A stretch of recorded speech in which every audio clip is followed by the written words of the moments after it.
भारत माता की जय। पिछले वीडियो में हमने बाबर के बारे में पढ़ा था, कुछ पॉइंट थे उसके बारे में हम लोग आज जानेंगे। बाबर का शासनकाल 1526 से लेकर 30 ईस्वी तक था। हम लोगों ने यह चीज अंतिम में देखा था, बाबर ने भारत पर 5 बार आक्रमण किया, जिसमें पानीपत के युद्ध के बारे में हम लोग को जाना था। 5वां आक्रमण जो था वह किस पर था? पानीपत।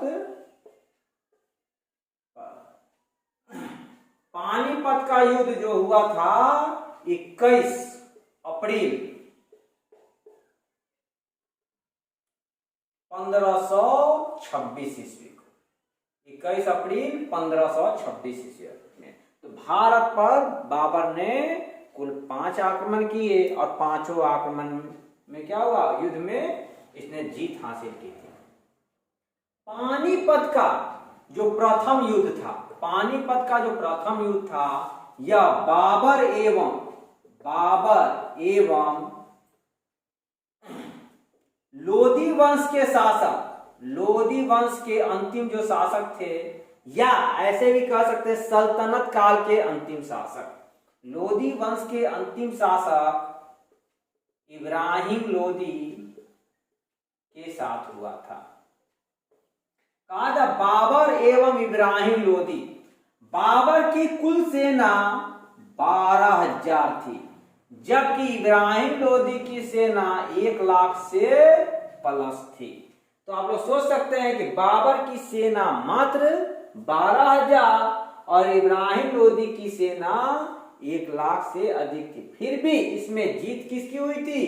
बाबर की जीत हुई थी। अब इसमें कैसे जीते? पानीपत के प्रथम युद्ध में कहा जाता है इसने तोप खाने का प्रयोग किया था। किसी का? तोप खाने, बंदूकधारी का प्रयोग। इसके अलावा तुलगमा नीति का प्रयोग किया। कहा जाता है यह एक नीति है। इस नीति को बाबर ने उज्बेक एक जाति थे वहां से यह उठाकर लाया था। उज्बेगों की यह क्या थी? नीति थी। अब काफी बेहतरीन नीति थी। इस नीति के तहत ही कहा जाता है मात्र 12,000 सैनिकों के साथ 1 लाख सैनिक को इसने क्या किया था? पराजित किया था। और कहा था यह युद्ध जो है काफी जल्द जीता था। बाबर जो है सबसे जल्द जो युद्ध जीता वह पानीपत का प्रथम युद्ध था। तो खाने का युद्ध, तुलगमा नीति का युद्ध इसने कर पानीपत का प्रथम युद्ध जीत लिया। जीतने के बाद कहा जाता है इब्राहिम लोदी एक ऐसा शासक था जो युद्ध स्थल में ही मारा गया था।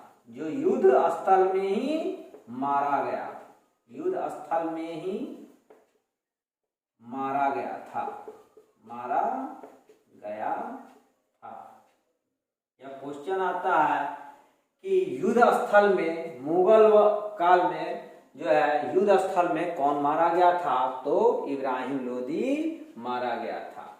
अब इस युद्ध को जीतने के बाद, बाबर इस युद्ध को जीतने के बाद चांदी का सिक्का बंटवाया। जितने भी लोग थे उसमें चांदी का सिक्का बंटवाया। इस चांदी के सिक्के को बंटवाने के कारण इसे कलंदर की उपाधि दी गई। तो क्वेश्चन आता है पानीपत के प्रथम युद्ध में बाबर ने कौन सी उपाधि मिली थी? कलंदर की उपाधि मिली। इसके अलावा बाबर ने लोदी वंश को समाप्त कर मुगल वंश की स्थापना की। तो क्वेश्चन आता है मुगल वंश की स्थापना कब की गई? 1526 ईस्वी में मुगल वंश की स्थापना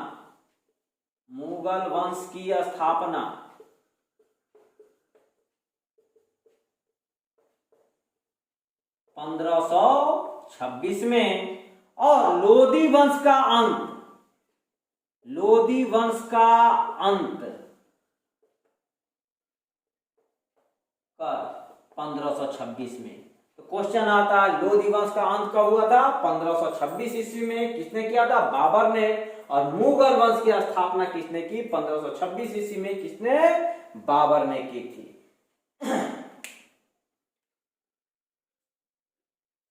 इसका स्क्रीनशॉट आप लोग ले लेंगे।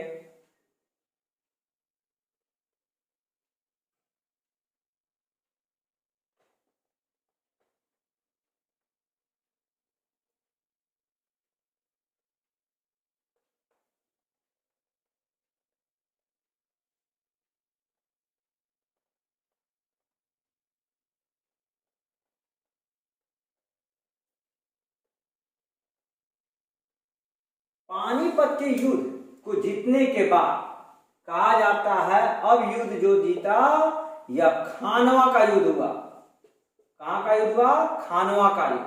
यह युद्ध जो है 17 मार्च 1526 ईस्वी को कब हुआ था? 17 मार्च 1526 ईस्वी को, सॉरी 1527 ईस्वी को, 1527 ईस्वी को हुआ। यह युद्ध किसके किसके बीच हुआ? यह युद्ध बाबर एवं राणा सांगा के बीच हुआ। कहा था इसमें भी बाबर की जीत हासिल हुई। इसमें भी बाबर क्या है? जीत हासिल किया। इस युद्ध में बाबर ने जिहाद का नारा दिया। किसका नारा दिया? जिहाद का नारा दिया। यानी उसने यह कहा इस्लाम धर्म खतरे में है, आप सभी लोग समर्थन दें हमारा।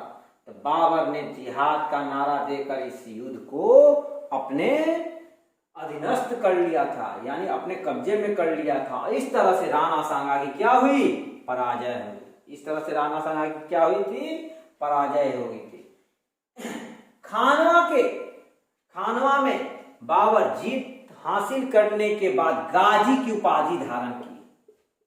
गाजी की उपाधि धारण की। तो क्वेश्चन आता है कि बाबर ने गाजी की उपाधि कब धारण की? खानवा के युद्ध को जीतने के बाद जो है इसने गाजी की उपाधि धारण की। और गाजी का मतलब होता है धर्म योद्धा, यानी काफिरों को मारने वाला। धर्म योद्धा यानी काफिरों को मारने वाला। खानवा के युद्ध के बाद चंदेरी का युद्ध हुआ। कहां का? चंदेरी का युद्ध हुआ। यह युद्ध 29 जनवरी 1528 को, यह युद्ध जो है 29 जनवरी 1528 को हुआ। यह युद्ध जो है बाबर एवं मेदिनी राय के बीच हुआ। इसमें भी बाबर ने क्या किया? जिहाद का नारा दिया था। इसमें भी क्या किया था? जिहाद का नारा दिया।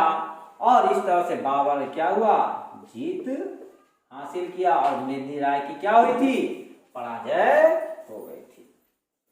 चंदेरी के युद्ध के बाद जो है घाघरा का युद्ध हुआ।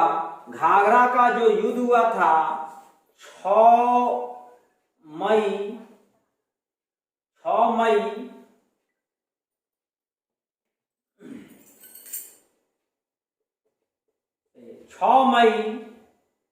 1529 ईस्वी को हुआ। यह युद्ध बाबर एवं अफगानों के बीच हुआ था। किसके बीच हुआ था? बाबर एवं अफगानों के बीच हुआ था। एक चीज और यहां पर जानेंगे, किस युद्ध में शेर शाह ने भाग लिया था? तो कहा जा चंदेरी के युद्ध में मेदिनी राय का साथ किसने दिया था? शेर शाह ने दिया था। हम लोग आगे पढ़ेंगे सूर्यवंश के बारे में, जिसमें शेरशाह के बारे में जानकारी मिलती है, वह शेरशाह जो है मेदिनी राय का साथ दिया था, लेकिन फिर भी पराजय हो गई थी मेदिनी राय की। घाघरा का युद्ध बाबर एवं अफगानों के बीच हुआ। कहा जाता है कौन ऐसा बाबर का युद्ध था, बाबर ने कौन ऐसा युद्ध लड़ा था जो सबसे ज्यादा निर्णायक युद्ध बना, वह था खानवा का युद्ध। सबसे ज्यादा निर्णायक युद्ध यानी सबसे कठिन युद्ध जो हुआ था वह खानवा का युद्ध हुआ था, यानी यह बहुत ही बलशाली था, यह बहुत ही बलशाली था।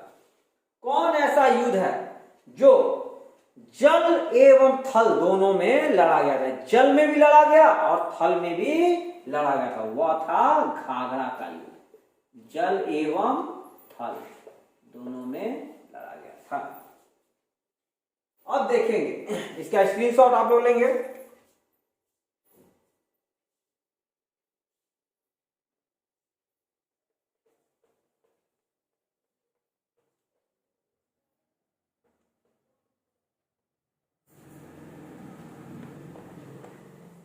बाबर की जो मृत्यु है 26 दिसंबर 1530 ईस्वी को हो गई थी। बाबर की जो मृत्यु है, बाबर की मृत्यु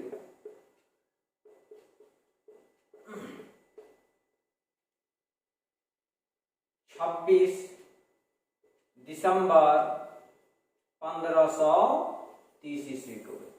जब इसकी मृत्यु हो गई तो सर्वप्रथम इसे आगरा के आराम बाग में दफनाया गया। आगरा के आराम बाग में दफनाया गया था, लेकिन इसकी इच्छा थी कि हमें विदेशों में दफनाया जाए। तो कहा था आगरा के आराम बाग के बाद इसे काबुल में दफनाया गया था।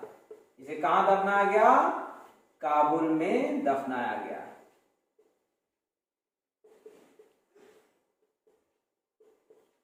तो कौन ऐसा शासक था जिसे विदेशों में दफनाया गया था? वह कौन था? बाबर। बाबर ने अपनी आत्मकथा भी लिखी थी, यानी खुद बाबर ने जो है अपनी आत्मकथा लिखी थी। वह आत्मकथा क्या थी? बाबरनामा। क्या थी? बाबरनामा। क्वेश्चन आता है बाबर की आत्मकथा क्या थी? बाबरनामा।